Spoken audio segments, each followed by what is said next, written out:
आज के इस प्रोग्राम के माध्यम से जनाब डिप्टी कमिश्नर रियासी और एसडीएम साहब दरमारी से हमारी ये गुजारिश रहेगी कि कल के प्रोग्राम में अगर जो अलायंस डिपार्टमेंट के जिम्मेवार ऑफिसर यहाँ पे नहीं आते हैं तो इस प्रोग्राम को बाइकाट किया जाएगा। ये लोगों ने फैसला लिया। जय हिंद साथियों, स्वागत है आप सभी का जेके एक्सप्रेस टीवी में। इस वक्त हम पंचायत घर पटिया में मौजूद हैं। कल से यहाँ पे प्रोग्राम चल रहा है और आज हम जानने की कोशिश करेंगे कि यहाँ पे डिपार्टमेंट कौन से पहुंचे हैं और आने वाले वक्त में कौन से आने वाले हैं।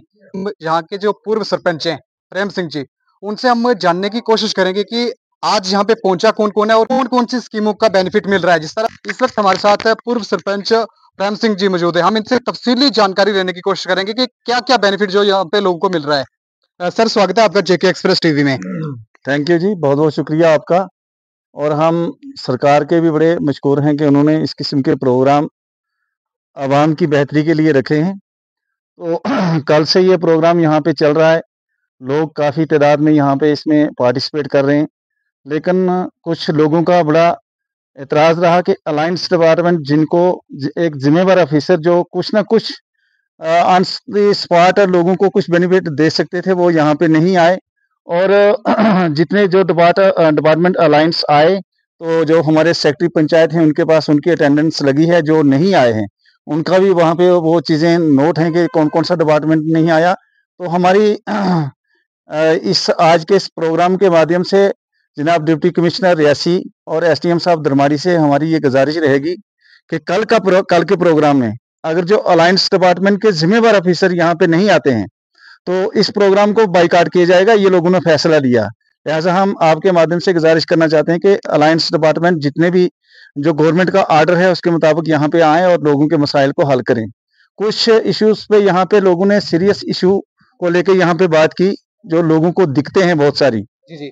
जैसे हम जल जीवन मिशन की बात करें, एजुकेशन की बात करें या दूसरे कई सेक्टर जो हैं जिन पे बात करें, तो उनके कंसर्न जो ऑफिसर यहाँ पे नहीं आने की वजह से लोग अपनी बात यहाँ पे उस तरीके से नहीं रख सके और उसका हल भी यहाँ पे नहीं निकल सका। जी। तो बहुत सारे इशू ऐसे, जैसे हमारे यहाँ पे एक चौकीदार का मसला था। जी। जो रेवेन्यू विलेज मसलोत और थ्रू का हमारा एक मुश्तरका चौकीदार है। आज हमने भी एडमिनिस्ट्रेशन से भी और उनसे भी ये बात कही कि कम से कम आप एक गांव के चौकीदार नहीं है, आप इस दोनों गांव के चौकीदार है। आपको कम से कम समय जो है हमारी इस पंचायत में भी देना चाहिए और यहाँ पे एक कैंप लगना चाहिए, कम से कम 10 दिन का कैंप लगना चाहिए ताकि लोग अपने छोटे मोटे मसाइल जो हैं, कोई तस्दीक है या कोई डेट ऑफ बर्थ का मसला इशू है, वो मौके पे यहाँ पे उनका हल हो सके। कई सारे लोग जो हैं दर बदर फिरते हैं, कई दिन जो है चक्कर लगाने के बाद भी उनके काम नहीं होते हैं।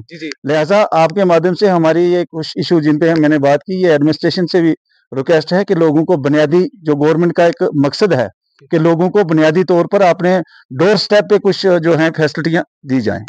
सर, एक प्रश्न और रहेगा, जा रहा है कि यहाँ पे जो वो सीजनल सेंटर जो फंक्शनिंग में नहीं है, इसमें कितनी सच्चाई है सर?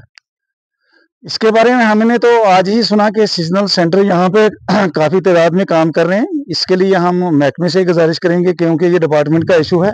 डिपार्टमेंट इसमें देखे, चेक करे, इंक्वायरी करे इसमें क्या है क्या नहीं है। उसके बाद फर्दर जो है इस पे जो एज पर रूल जो कार्रवाई बनती है उस पर होनी चाहिए। सर, मुझे बताएं कि यहाँ पे माइग्रेशन होती है या नहीं होती है?